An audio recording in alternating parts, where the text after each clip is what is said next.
Muscles of iron, ಕಬ್ಬಿಣದಂತಹ ಮಾಂಸಖಂಡಗಳು. 10 ಗಂಟೆಗೆ ಎದ್ದು ಏನೋ ಇಂಥದ್ದು ಒಂದು ಜಂಕ್ ಫುಡ್ ತಿಂದ್ಕೊಂಡು ಸಂಜೆ ಒಂದಿಷ್ಟು ಪಾನಿಪುರಿ ತಿಂದ್ಕೊಂಡು ಅಲ್ಲೆಲ್ಲೋ ಮಾಲಲ್ಲಿ ಹೋಗ್ಬಿಟ್ಟು 10 ರೂಪಾಯಿ ವಸ್ತುವಿಗೆ 1000 ರೂಪಾಯಿ ಸುಮ್ಮನೆ ದುಂದು ವೆಚ್ಚ ಮಾಡಿಕೊಂಡು ಅಲ್ಲಿ ಇಲ್ಲಿ ಬೀದಿ ಬಸವನಂತೆ ಅಲಿಯೋದಿದೆಯಲ್ಲ, ಇಂಥ ಯುವಕರಿಗೆ ಕಬ್ಬಿಣದಂತಹ ಮಾಂಸಖಂಡಗಳು ಬರೋದಿಲ್ಲ. ದುಷ್ಟರು ಬಂದಾಗ ತಮ್ಮನ್ನು ತಾವು ರಕ್ಷಿಸ್ಕೊಳ್ಳೋದಲ್ಲದೆ ಸಮಾಜವನ್ನು ರಕ್ಷಿಸುವಂಥ ಛಾತಿ, ಎದೆಗಾರಿಕೆ ಮತ್ತು ಸಿದ್ಧತೆ ಇರಬೇಕಾಗತ್ತೆ. ಅದಕ್ಕಾಗಿ ಕಬ್ಬಿಣದಂತಹ ಮಾಂಸಖಂಡಗಳು. ಇಚ್ಛಾಶಕ್ತಿ ಹೇಗಿರಬೇಕು? ಸಿಡಿಲು ಬಡದಂತೆ. ಒಮ್ಮೆ ಬಡಿತು ಅಂದ್ರೆ ಅಲ್ಲಿ ಸೀಳಿ ಹೋಗುತ್ತಲ್ಲ, ಬೆಟ್ಟವಾದರೂ ಕೂಡ ಆ ರೀತಿ ನಮ್ಮ ಸಿಡಿಲು, ನಮ್ಮ ಇಚ್ಛಾಶಕ್ತಿ ಬಹಳ ದೃಢವಾಗಿರ್ಬೇಕಾಗತ್ತೆ, ಪ್ರಬಲವಾಗಿರ್ಬೇಕಾಗತ್ತೆ. ವಿವೇಕಾನಂದ ಹೇಳ್ತಾರೆ, ಈ ಸೆಲ್ಫ್ ಎಸ್ಟೀಮ್ ಇದನ್ನು ಟ್ರಾಂಪಲ್ ಮಾಡಿಬಿಟ್ಟಿದ್ದಾರೆ. ಹಾಗಾಗಿ ಏಳಿ ಎದ್ದೇಳಿ ಅಂತ ಅವರು ಕರೆಯನ್ನು ಕೊಡ್ತಾರೆ. A country that has forgotten its past has no future ಅಂತ. ನಮ್ಮ ಪೂರ್ವವನ್ನು ನಾವು ಮರೆತರೆ ನಮಗೆ ಭವಿಷ್ಯ ಇರೋದಿಲ್ಲ. ಭಾರತೀಯರಿಗೆ ಭಾರತೀಯವಾದ ವಿದ್ಯೆಯನ್ನು ಕೊಡಿ, ಭಾರತೀಯರಲ್ಲಿ ಸ್ವಾಭಿಮಾನವನ್ನು ತುಂಬಿ, ಒಂದು ಸಲ ಈ ಭಾರತವೆಂಬ ಮಲಗಿರುವ ಸಿಂಹ ಎಚ್ಚೆತ್ತುಕೊಂಡ್ರೆ ನೋಡ್ತಾ ಇರಿ, ಯಾವ ಪ್ರಾಣಿಯೂ ಇದ್ರ ಮುಂದೆ ನಿಲ್ಲಲಾಗದು ಅಂತ.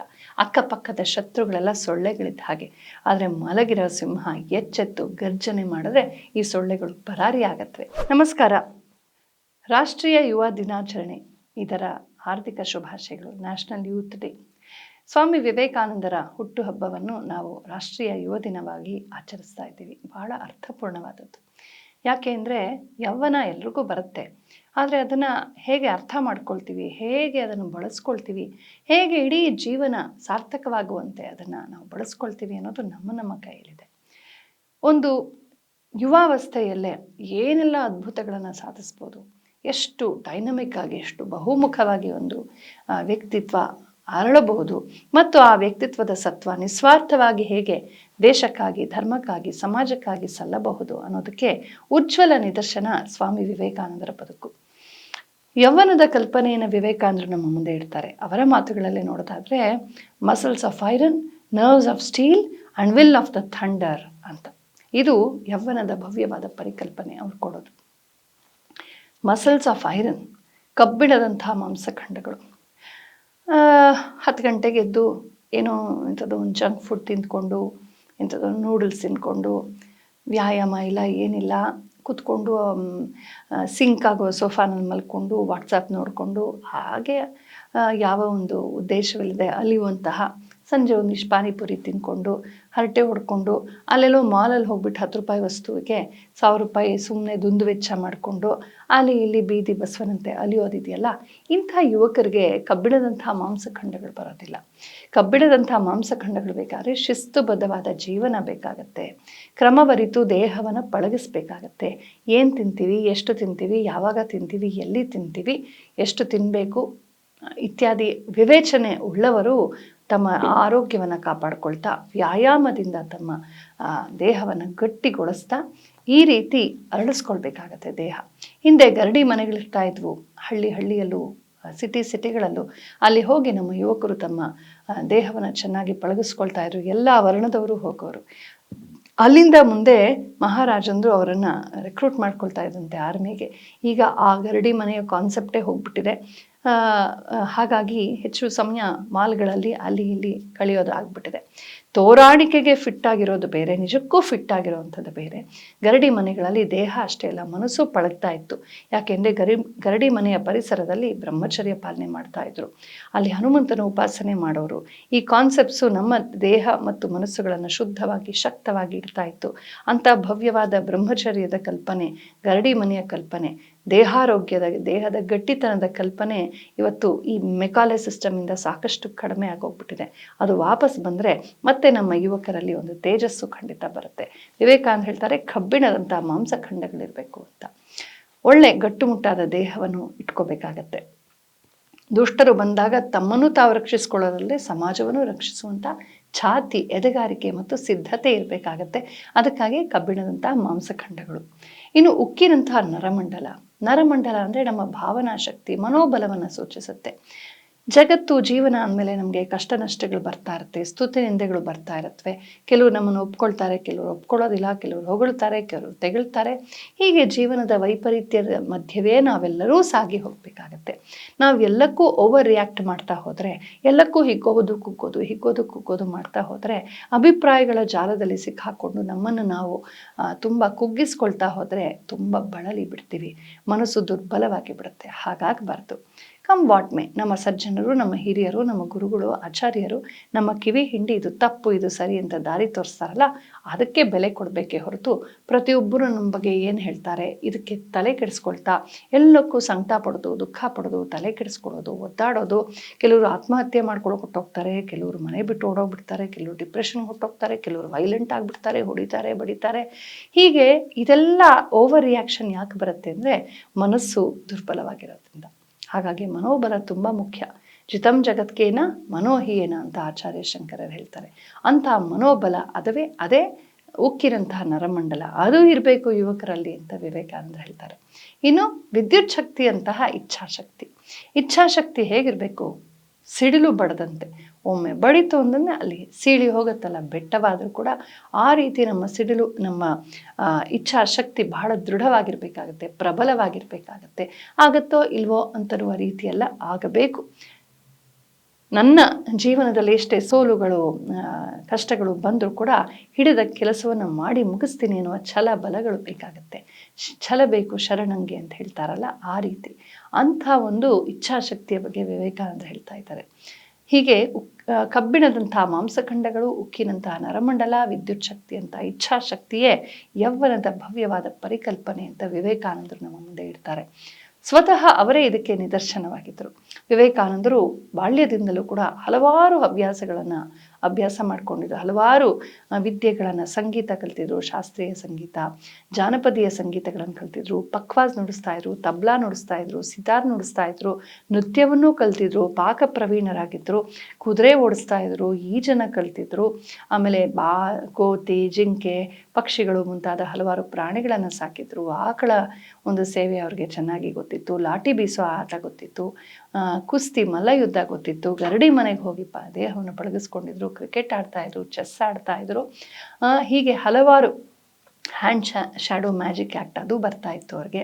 ಮತ್ತು ಇದಲ್ಲದೆ ಬೆಂಗಾಲಿ, ಹಿಂದಿ ಮತ್ತು ಆಂಗ್ಲ ಭಾಷೆ ಮತ್ತು ಸಂಸ್ಕೃತ, ಈ 4 ಭಾಷೆಗಳಲ್ಲಿ ಸಾಕಷ್ಟು ಅಧ್ಯಯನವನ್ನು ಮಾಡಿದರು. ಸಂಸ್ಕೃತದಲ್ಲಿ ಉತ್ತಮವಾದ ಪಾಂಡಿತ್ಯವನ್ನು ಪಡೆದಿದ್ರು. ಬಂಗಾಳಿ ಮತ್ತು ವಿಶೇಷವಾಗಿ ಬೆಂಗಾಳಿ ಸಾಹಿತ್ಯವನ್ನು ಮತ್ತು ಒಂದು ಮಟ್ಟಕ್ಕೆ ಹಿಂದಿ ಸಾಹಿತ್ಯವನ್ನು ಓದ್ಕೊಂಡಿದ್ರಲ್ಲದೆ ಪೌರ್ವಾತ್ಯವಾದ ಶಾಸ್ತ್ರಾದಿಗಳನ್ನು ಚೆನ್ನಾಗಿ ತಿಳ್ಕೊಂಡಿದ್ರು. ಯಾರಾದರೂ ಅಡ್ಡಡ್ಡಕ್ಕೆ ಮಾತಾಡಿದ್ರೆ ಬಾಯಿ ಮುಚ್ಚಿಸಿ ಹಾಗಲ್ಲ ಹೀಗೆ ಅಂತ ಸೋದಾಹರಣವಾಗಿ, ಪುರಾವೆ ಸಮೇತವಾಗಿ, ಸಪ್ರಮಾಣವಾಗಿ ಹೇಳುವ ಒಂದು ಸನ್ನದ್ಧತೆ ಅವರಲ್ಲಿತ್ತು. ಹಾಗೆ ಪಾಶ್ಚಾತ್ಯರ ಆ ಕಾಲದ ಎಲ್ಲ ತತ್ವಶಾಸ್ತ್ರ, ಅವರ ಸೌಂದರ್ಯ ಶಾಸ್ತ್ರಾದಿಗಳನ್ನು ಚೆನ್ನಾಗಿ ತಿಳ್ಕೊಂಡಿದ್ರು. ಹಾಗಾಗಿ ಈಸ್ಟ್ ಆ್ಯಂಡ್ ವೆಸ್ಟ್ ಎರಡನ್ನೂ ಚೆನ್ನಾಗಿ ತಿಳ್ಕೊಂಡಿದ್ದರಿಂದ ಅವ್ರಿಗೊಂದು ಕಮಾಂಡ್ ಇತ್ತು, ಒಂದು ತೇಜಸ್ಸಿತ್ತು ಅವರಲ್ಲಿ. ವಿದ್ಯೆಯ ತೇಜಸ್ಸಿನಿಂದಾಗಿ ಅವರು ಯಾರಾದರೂ ನಾನ್ಸೆನ್ಸಿಕಲ್ ಆಗಿ ಮಾತಾಡಿದ್ರೆ ಬಾಯಿ ಮುಚ್ಚಿಸುವಂಥ ಕೆಪಾಸಿಟಿಯನ್ನು ಪಡೆದಿದ್ರು. ಆದರೆ ನಾವು ಅದೇ ಯೌವನದಲ್ಲಿ ಈ ಚಿಕ್ಕ ವಯಸ್ಸಲ್ಲಿ ಏನೆಲ್ಲ ಮಾಡ್ತಾ ಇದ್ದೀವಿ? ವಾಟ್ಸಾಪ್ ನೋಡ್ತಾ, ಇನ್ಸ್ಟಾಗ್ರಾಮ್ ನೋಡ್ತಾ, ಅಲ್ಲಿ ಇಲ್ಲಿ ಹರಟೆ ಹೊಡಿತಾ, ಸುಮ್ಮನೆ ಮಾಲ್ ತಿರುಗಾಡ್ತಾ ಎಷ್ಟು ಸಮಯವನ್ನು ವ್ಯರ್ಥ ಪಡ್ತೀವಿ. ಭೋಗ ಬೇಡ ಅಂತಲ್ಲ, ಫನ್ ಎಲಿಮೆಂಟ್ ಬೇಡ ಅಂತಲ್ಲ, ಸಂತೋಷ ಬೇಡ ಅಂತಲ್ಲ, ಆದರೆ ನಮ್ಮ ಜೀವನದ ಗುರಿಯನ್ನೇ ನಮಗೆ ಮರೆಸೋಷ್ಟು ಕೇವಲ ಭೋಗದಲ್ಲಿ ಮುಳುಗಿದ್ರೆ ಈ ಯೌವನ ಅಂತೂ ದಾಟಿ ಹೋಗ್ಬಿಡುತ್ತೆ. ಆಮೇಲೆ ಏನು ಉಳಿಯುತ್ತೆ? ಹಾಗಾಗಿ ಚಿಕ್ಕ ವಯಸ್ಸಲ್ಲಿ ನಮ್ಮ ದೇಹ ಮನಸ್ಸುಗಳನ್ನು ಪಳಗಿಸ್ಕೋಬೇಕು ಅಂತ ವಿವೇಕಾನಂದರು ಹೇಳಿದ್ದು ತಮ್ಮ ಸ್ವಾನುಭವದಿಂದ. ಚಿಕ್ಕ ವಯಸ್ಸಲ್ಲೇ 10-12 ವರ್ಷದ ಹುಡುಗನಾಗಿದ್ದಾಗಲೇ ಸುಮಾರು 18-19 ಹಾಬೀಸ್ ಅವ್ರಿಗಿತ್ತಂತೆ. ವಿದ್ಯೆಗಳ ಅಭ್ಯಾಸ ಮಾಡ್ತಾ ಇದ್ರಂತೆ, ತುಂಬ ಅಧ್ಯಯನ ಮಾಡ್ತಾಯಿದ್ರು, ಅಪಾರವಾದ ಅಧ್ಯಯನ ಮಾಡ್ತಾಯಿದ್ರು. ಸನ್ಯಾಸಿಗಳಾಗಿ ಹೊರಟ ಮೇಲೂ ಕೂಡ ಎಲ್ಲರೂ ಒಳ್ಳೆ ಗ್ರಂಥಾಲಯ ಸಿಕ್ಕರೆ, ಪಾಠಶಾಲೆ ಸಿಕ್ಕರೆ ಅಲ್ಲಿ ಹೋಗಿ ಅವರು ಮೂಲ ಗ್ರಂಥಗಳ ಅಧ್ಯಯನ ಮಾಡ್ತಾಯಿದ್ರು. ಇತಿಹಾಸ ಇರ್ಬೋದು, ಕಲೆ ಇರ್ಬೋದು, ಸಮಾಜಶಾಸ್ತ್ರ ಇರ್ಬೋದು, ಅಧ್ಯಾತ್ಮ ತತ್ವಶಾಸ್ತ್ರಗಳಿರ್ಬೋದು, ವೇದ ಪುರಾಣಗಳಿರ್ಬೋದು, ಪಾಶ್ಚಾತ್ಯರ ಒಂದು ಅಭಿಪ್ರಾಯಗಳಿರ್ಬೋದು, ಎಲ್ಲವನ್ನು ಕೂಡ ನಿಷ್ಪಕ್ಷಪಾತವಾಗಿ ನೋಡ್ತಾ ಇದ್ರು. ಭಾರತೀಯ ಸಮಾಜವನ್ನು ಭಾರತದ ಅವಲೋಕನದಿಂದ ತಿಳ್ಕೊಂಡಿದ್ರು. ಟಿವಿಯಿಂದಲೋ ಟೆಕ್ಸ್ಟ್ ಬುಕ್ಕಿಂದಲೋ, ಅದರಲ್ಲೂ ಬ್ರಿಟಿಷರ್ಸ್ ಬರೆದಂಥ ಕಚಡ ವೃತ್ತಾಂತಗಳಿಂದ ಈ ನಮ್ಮ ದೇಶವನ್ನು ತಿಳ್ಕೊಂಡು ಅವರು ಅಳಿತಾ ಇರಲಿಲ್ಲ. ಅವರೇ ಸ್ವತಃ 9 ವರ್ಷಗಳಿಗಿಂತ ಹೆಚ್ಚು ಕಾಲ ಕಾಲ್ನಡಿಗೆಯಲ್ಲಿ ಇಡೀ ಭಾರತದ ಉದ್ದಗಲಕ್ಕೂ ಸಂಚರಿಸಿ ಬಡವರೊಂದಿಗೆ, ಶ್ರೀಮಂತರೊಂದಿಗೆ, ಎಲ್ಲ ವರ್ಗದ, ಎಲ್ಲ ವರ್ಣದ ಜನರೊಂದಿಗೆ ಬೆರೆತು ಅವರ ಜೀವನವನ್ನು ಹತ್ತಿರದಿಂದ ಕಂಡು ಭಾರತೀಯ ಜೀವನದ, ಭಾರತೀಯ ಸಂಸ್ಕೃತಿಯ, ಭಾರತದ ನಾಡಿ ಮಿಡಿತ ಏನು ಅಂತ ಚೆನ್ನಾಗಿ ತಿಳ್ಕೊಂಡಿದ್ದು. ಹಾಗಾಗಿ ವಿವೇಕಾನಂದರ ದೃಷ್ಟಿಯ ಭಾರತ ಅಂದರೆ ವಾಸ್ತವದ ಭಾರತವಾಗಿತ್ತು. ಹೀಗಾಗಿ ಆ ವಾಸ್ತವಿಕತೆಯ ಜ್ಞಾನ ಇದ್ದದ್ರಿಂದ ಅವರ ಮಾತಿಗೆ ಅಷ್ಟು ಪುಷ್ಟಿ ಇತ್ತು, ಬಲವಿತ್ತು. ಜನರನ್ನು ಚೆನ್ನಾಗಿ ಅರ್ಥ ಮಾಡ್ಕೊಂಡಿದ್ರಿಂದ ಅವರಿಗೆ ಅಂತರಂಗದಿಂದ ಒಂದು ಕಳಕಳಿ ಇತ್ತು, ಒಂದು ಸ್ಪಷ್ಟತೆ ಇತ್ತು. ಅವರು ದೇಶಕ್ಕಾಗಿ ಕೊಟ್ಟಂಥ ಅದ್ಭುತವಾದ ಕರೆ ಈ ಅನುಭವದ ಹಿನ್ನೆಲೆಯ ಕರೆಯಾಗಿತ್ತೆ ಹೊರತು ಈಗ ಯಾರೋ ರಾಜಕೀಯದವರು ಎಲೆಕ್ಷನ್ಗಾಗಿ, ಮತಗಳಿಗಾಗಿ ಕರೆಯೋ ರೀತಿಯ ಕರೆ ಆಗಿರಲಿಲ್ಲ. ಅದು ತಮ್ಮ ಹೃದಯಾಂತರಾಳದ ಕರೆ ಇತ್ತು. ಅಷ್ಟೇ ಅಲ್ಲ, ಜನರನ್ನು ಪ್ರೇರೇಪಿಸುವಾಗ ಅವ್ರು ಹೇಳ್ತಾರೆ, what is it that India lakhs? ಭಾರತಕ್ಕೆ ಯಾವುದರ ಕೊರತೆ? ನಾಟ್ ಫಿಲಾಸಫಿ, ತತ್ವಶಾಸ್ತ್ರ. ಕತ್ತಿ ಹಿಡಿದು ಬಂದು ನಮ್ಮನ್ನು ಕೊಚ್ಚಿ ಕೊಂದು ದೇವಾಲಯಗಳನ್ನು ನಾಶ ಮಾಡಿದಂಥ, ಆಚೆಯಿಂದ ಬಂದಂಥ ವಿದೇಶಿ ದುರುಳರ ಮತ ನಮಗೆ ಬೇಕಾಗಿಲ್ಲ. ಶಾಂತಿಯನ್ನು, ಪ್ರೀತಿಯನ್ನು, ಜ್ಞಾನವನ್ನು ಕೊಟ್ಟಂಥ ಭಾರತಕ್ಕೆ ತತ್ವಶಾಸ್ತ್ರದ ಕೊರತೆಯೇ? What is it that India lacks? Not philosophy, not culture. ಸಂಸ್ಕೃತಿಯ ಕೊರತೆ ನಮಗಿಲ್ಲ. ಇಲ್ಲಿರುವಷ್ಟು ಅದ್ಭುತ ಸಾಂಸ್ಕೃತಿಕ ಆಯಾಮಗಳು ಜಗತ್ತಿನ ಯಾರಿಗೂ ಇಲ್ಲ. ನಾಟ್ ರಿಸೋರ್ಸಸ್, ಸಂಪನ್ಮೂಲಗಳ ಕೊರತೆಯ ಖಂಡಿತ ಇಲ್ಲ. ಇಷ್ಟು ನದಿಗಳು, ಇಷ್ಟು ವನ್ಯ ಸಂಪತ್ತು, ಇಷ್ಟೊಂದು ಸಂಪನ್ಮೂಲಗಳು ಯಾರಿಗೂ ಇಲ್ಲ. ನಾಟ್ ಮ್ಯಾನ್ ಪವರ್, ಜನಸಂಪನ್ಮೂಲವೂ ನಮಗೆ ಬೇಕಾಗಿಲ್ಲ ಆಚೆಯಿಂದ. ಸಾಕಷ್ಟು ಒಳ್ಳೆಯ, ಉತ್ತಮವಾದ, ಉತ್ಕೃಷ್ಟವಾದ DNA ಇರುವಂಥ ಭಾರತೀಯ ಜನಾಂಗವೇ ಇದೆ. ಮತ್ತು ಏನು, ಯಾವುದರ ಅಭಾವವಿದೆ? ಇಟ್ ಇಸ್ ಸೆಲ್ಫ್ ಎಸ್ಟೀಮ್ ಅಂತ ಹೇಳ್ತಾರೆ. ಆ ಸೆಲ್ಫ್ ಎಸ್ಟೀಮ್, ಸ್ವಾಭಿಮಾನ, ಅದಕ್ಕೆ ಕಾರಣವನ್ನು ಹೇಳ್ತಾರೆ. Trampled upon by ages of colonisation, centuries of colonisation. ಎಷ್ಟೋ ವರ್ಷಗಳ ಈ ಅತ್ಯಂತ ಕ್ರೂರವಾದ ಕಲನೈಸೇಷನ್ ಏನಾಯಿತು, ಆಚೆಯಿಂದ ಆಕ್ರಮಣಕಾರರು ಬಂದು ನಮ್ಮನ್ನು ಸಾಕಷ್ಟು ಪೀಡಿಸಿದ್ರಲ್ಲ, ಆ ನಮ್ಮ ವೀರ ನರನಾರಿಯರೇನು ಸುಮ್ಮನೆ ಕೂತ್ಕೊಳ್ಳಿಲ್ಲ. ಹೋರಾಡಿ ಹೋರಾಡಿ ಹೋರಾಡಿ ಹೋರಾಡಿ ಸಾಕಷ್ಟು ಹೋರಾಡಿದ್ರು. ಆದರೂ ಸಾಕಷ್ಟು ಆಯಾಸಗೊಂಡಿದ್ರು ಬಹುಶಃ. ಹಾಗಾಗಿ ವಿವೇಕಾನಂದ ಹೇಳ್ತಾರೆ, ಈ ಸೆಲ್ಫ್ ಎಸ್ಟೀಮ್ ಇದನ್ನು ಟ್ರಾಂಪಲ್ ಮಾಡಿಬಿಟ್ಟಿದ್ದಾರೆ. ಹಾಗಾಗಿ ಏಳಿ ಎದ್ದೇಳಿ ಅಂತ ಅವರು ಕರೆಯನ್ನು ಕೊಡ್ತಾರೆ. ಉಪನಿಷತ್ತಿನ ವಾಕ್ಯವನ್ನು ಹೇಳ್ತಾರೆ, ಉತ್ತಿಷ್ಠತ ಜಾಗೃತ, ಏಳಿ ಎದ್ದೇಳಿ. ನಿಮ್ಮ ತರವನ್ನು ನೀವು ಮರ್ತಿದ್ದೀರಾ. ಋಷಿಗಳ ಸಂತಾನ ನೀವು, ರಾಮ ಕೃಷ್ಣ ಬುದ್ಧರ ಸಂತಾನ ನೀವು. ಆ ಶಕ್ತಿ, ಆ ಕ್ಷಾತ್ರ, ಆ ಧರ್ಮನಿಷ್ಠೆ, ಆ ತ್ಯಾಗ ಎಲ್ಲಿ ಹೋಯ್ತು? ಅಯ್ಯೋ ನನಗೆ ಏನು ಗತಿ ಏನು ಅಂತ ಸ್ವಾರ್ಥವಾಗಿ ಆಲೋಚನೆ ಮಾಡಿಬಿಡಿ. ದೇಶವನ್ನು ಕಟ್ಟುವ ನಿಟ್ಟಿನಲ್ಲಿ ನೀವು ಮುಂದುವರಿರಿ. ನಿಮ್ಮ ಪೂರ್ವವನ್ನು ನೆನೆದು ಮುಂದಕ್ಕೆ ಹೋಗಿ ಅಂತ ಹೇಳ್ತಾರೆ. A country that has forgotten its past has no future ಅಂತ. ನಮ್ಮ ಪೂರ್ವವನ್ನು ನಾವು ಮರೆತರೆ ನಮಗೆ ಭವಿಷ್ಯ ಇರೋದಿಲ್ಲ. ಆ ಕಚಡ ಬ್ರಿಟಿಷರ್ಸ್ ಏನು ಮಾಡಿದ್ರು ಗೊತ್ತಾ? ನಮ್ಮ ಹಿಸ್ಟ್ರಿ ಟೆಕ್ಸ್ಟ್ ಬುಕ್ಸಲ್ಲಿ, ಮಾಧ್ಯಮಗಳಲ್ಲಿ ಅವರು ಪೋಷಿಸಿದಂಥ ವಾಮ ಚಿಂತನೆಗಳಲ್ಲಿ ನಮ್ಮ ಪಾಸ್ಟನ್ನು, ನಮ್ಮ ಪೂರ್ವವನ್ನು ನಾವು ಮರೆಯೋ ಹಾಗೆ ಮಾಡಿದ್ರು. ನಮ್ಮ ಪೂರ್ವವನ್ನು, ನಮ್ಮ ರೂಟ್ಸನ್ನು, ನಮ್ಮ ಮೂಲಗಳನ್ನು ನಾವು ಮರೆತಾಗ ನಮಗೆ ಭವಿಷ್ಯ ಇರೋದಿಲ್ಲ ಅನ್ನುವ ವಿವೇಕಾನಂದರ ಮಾತು ಅಕ್ಷರಶಃ ಸತ್ಯ. ಬರೀ ಕಾಪಿ ಪೇಸ್ಟ್ ಮಾಡೆಲ್ ಆಗ್ತಾ ಹೊರಟು ಬಿಟ್ವಿ. ಆಚೆಯಿಂದ ಏನು ಬರುತ್ತೋ ಅವ್ನು ಕಣ್ಮುಚ್ಕೊಂಡು ಫಿಲ್ಟರು ಹಾಕದೆ ತೆಗೆದುಕೊಳ್ಳೋದು. ನಮ್ಮದೇ ಆದಂಥ ಸ್ವಕೀಯವಾದ ಧರ್ಮ, ಸಂಸ್ಕೃತಿ, ಆಚಾರ, ವಿಚಾರ, ವೇಷ, ಭೂಷ, ಭಾಷೆ ಎಲ್ಲವನ್ನು ಕೂಡ ಒಂಥರ ಕೀಳರಿಮೆಯಿಂದ ನೋಡುವಂಥದ್ದು. ಹೀಗೆ ನಮ್ಮ ಬಗ್ಗೆ, ನಮ್ಮ ಪೂರ್ವದ ಬಗ್ಗೆ, ನಮ್ಮ ಮೂಲಗಳ ಬಗ್ಗೆ ನಮಗೆ ಸರಿಯಾದ ಮಾಹಿತಿ, ಸರಿಯಾದ ಅಭಿಮಾನ ಇಲ್ಲದೆ ಹೋದರೆ ನಮಗೆ ಭವಿಷ್ಯವೂ ಇರೋದಿಲ್ಲ. ಮತ್ತಾರನ್ನು ಏಪ್ ಮಾಡ್ಕೊಂಡಿದ್ದು ಬಿಡ್ತೀವಿ. ನಮ್ಮನ್ನು ಇನ್ನೊಬ್ಬರನ್ನ ಕಾಪಿ ಪೇಸ್ಟ್ ಮಾಡುವ ಸಿವಿಲೈಸೇಷನ್ ಥರ ಈ ಮೆಕಾಲೆ ಶಿಕ್ಷಣ ಬೆಳೆಸಿದೆ. ಆದರೆ ವಿವೇಕಾನಂದರು ಅಂದೇ ಹೇಳಿದ್ರು, ಇಂಡಿಯನೈಸ್ ದ ಇಂಡಿಯನ್ ಎಜುಕೇಷನ್ ಅಂತ. ಭಾರತೀಯರಿಗೆ ಭಾರತೀಯವಾದ ವಿದ್ಯೆಯನ್ನು ಕೊಡಿ, ಭಾರತೀಯರಲ್ಲಿ ಸ್ವಾಭಿಮಾನವನ್ನು ತುಂಬಿ. ಒಂದು ಸಲ ಈ ಭಾರತವೆಂಬ ಮಲಗಿರುವ ಸಿಂಹ ಎಚ್ಚೆತ್ತುಕೊಂಡ್ರೆ ನೋಡ್ತಾ ಇರಿ, ಯಾವ ಪ್ರಾಣಿಯೂ ಇದರ ಮುಂದೆ ನಿಲ್ಲಲಾಗದು ಅಂತ. ಅಕ್ಕಪಕ್ಕದ ಶತ್ರುಗಳೆಲ್ಲ ಸೊಳ್ಳೆಗಳಿದ್ದ ಹಾಗೆ. ಮಲಗಿರುವ ಸಿಂಹ ಮಲಗಿದ್ರೆ ಸೊಳ್ಳೆ ಕೂಡ ಕಾಟ ಕೊಡುತ್ತೆ. ಆದರೆ ಮಲಗಿರೋ ಸಿಂಹ ಎಚ್ಚೆತ್ತು ಗರ್ಜನೆ ಮಾಡಿದ್ರೆ ಈ ಸೊಳ್ಳೆಗಳು ಪರಾರಿ ಆಗತ್ವೆ. ಹಾಗೆ ನಾವೆಂಥ ಅದ್ಭುತವಾದ ದೇಶ, ನಮ್ಮ ಪರಂಪರೆ ಎಂಥದ್ದು. ಜಗತ್ತನ್ನು ಲೂಟಿ ಮಾಡೋಕ್ಕೆ ಕತ್ತಿ ಹಿಡಿದು ಹೋಗಿ ಲೂಟಿ ಮಾಡಿ, ಮೋಸ ಮಾಡಿ, ಮತಾಂತರ ಮಾಡಿ, ಕೊಂದು ಕೊಚ್ಚಿ, ಅತ್ಯಾಚಾರ ಮಾಡಿ, ಇತರರ ದೇಗುಲಗಳನ್ನು, ಇತರರ ಶ್ರದ್ಧಾ ಕೇಂದ್ರಗಳನ್ನು ನಾಶ ಮಾಡಿದಂಥ ಪೈಶಾಚಿಕ ಮಟ್ಟದವರಲ್ಲ ನಾವು. ಕೊಂದ ಜನಗಳನ್ನು ಬಂಧುವೆಂದು ಕರೆದಂಥ ಭರತ ದೇಶ ಅಂತ ಕವಿಗಳು ಹೇಳಿದ ಹಾಗೆ, ನಮಗೆ ಇಷ್ಟೆಲ್ಲ ಅನ್ಯಾಯವನ್ನು ಮಾಡಿದವ್ರನ್ನೂ ಕೂಡ ಕ್ಷಮಿಸಿ ಜೀರ್ಣಿಸಿಕೊಂಡು ನಮ್ಮವರನ್ನಾಗಿಸಿಕೊಂಡು ಮುನ್ನುಗ್ಗುವಂಥ ಔದಾರ್ಯವಿರುವಂಥ ದೇಶ. ಇಂಥ ದೇಶಕ್ಕೆ ದೇವರ ವಿಶೇಷವಾದ ಅನುಗ್ರಹವಿದೆ ಅಂತ ಸ್ವಾಮಿ ವಿವೇಕಾನಂದರು ಹೇಳ್ತಾರೆ. ಇಂಥ ಮಾತುಗಳನ್ನು ಓದಬೇಕು. ವಿವೇಕಾನಂದರ ತೇಜಸ್ವಿಯಾದ ಮಾತುಗಳನ್ನು ಓದ್ತಾ ಇದ್ದರೆ ಮೈ ಜುಮ್ ಅನ್ನುತ್ತೆ. ಒಂದು ಎಲೆಕ್ಟ್ರಿಫೈಯಿಂಗ್ ಎಕ್ಸ್ಪೀರಿಯನ್ಸ್ ಆಗುತ್ತೆ. ಆಹಾ, ಹೇಗೆ ಯಾವ ಕಳಕಳಿಯಿಂದ ಅವರನ್ನು ನಮ್ಮನ್ನು ಎಚ್ಚರಗೊಳಿಸೋ ಪ್ರಯತ್ನ ಪಟ್ಟರು. ಅಂಥ ವಿವೇಕಾನಂದರನ್ನು ಮರೆತರೆ ನಮಗಿಂತ ಮೂರ್ಖರು ಮತ್ತಾರೂ ಇಲ್ಲ.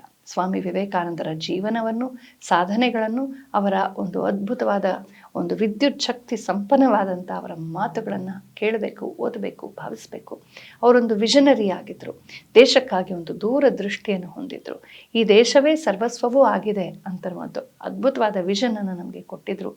ಅಂಥ ವಿವೇಕಾನಂದರನ್ನು ವಿಶೇಷವಾಗಿ ಸ್ಮರಿಸುವ ದಿನವಾಗಿದೆ ರಾಷ್ಟ್ರೀಯ ಯುವ ದಿನ. ಇದು ಕೇವಲ ಒಂದು ಆಚರಣೆಯಾಗಿ ಸೆಲೆಬ್ರೇಷನ್ ಆಗಿ ಉಳಿಯದೆ ವಿವೇಕಾನಂದರ ಜೀವನ ಸಂದೇಶಗಳ ಮತ್ತು ಅವರ ಮಾತುಗಳ ವಿಶೇಷವಾಗಿ ಮತ್ತು ಅವರು ಕೊಟ್ಟಂಥ ವಿಷನ್, ದೃಷ್ಟಿ, ದರ್ಶನ ಏನಿದೆ ಅವುಗಳ ಅಧ್ಯಯನ, ಚಿಂತನ, ಮಂಥನ ಮತ್ತು ಪ್ರಯೋಗಗಳಿಗೆ ನಾವು ಮೀಸಲಾಗಿಡಬೇಕು. ತನ್ಮೂಲಕ ಆ ಮಹಾತ್ಮರಿಗೆ ನಾವು ನಿಜವಾದ ಅರ್ಥದಲ್ಲಿ ಹುಟ್ಟು ದಿನದ ಶುಭಾಶಯಗಳನ್ನು ಸಲ್ಲಿಸೋಣ. ಮತ್ತೊಮ್ಮೆ ಎಲ್ಲರಿಗೂ ಕೂಡ ರಾಷ್ಟ್ರೀಯ ಯುವ ದಿನಾಚರಣೆಯ ಹಾರ್ದಿಕ ಶುಭಾಶಯಗಳು. ನಮಸ್ಕಾರ.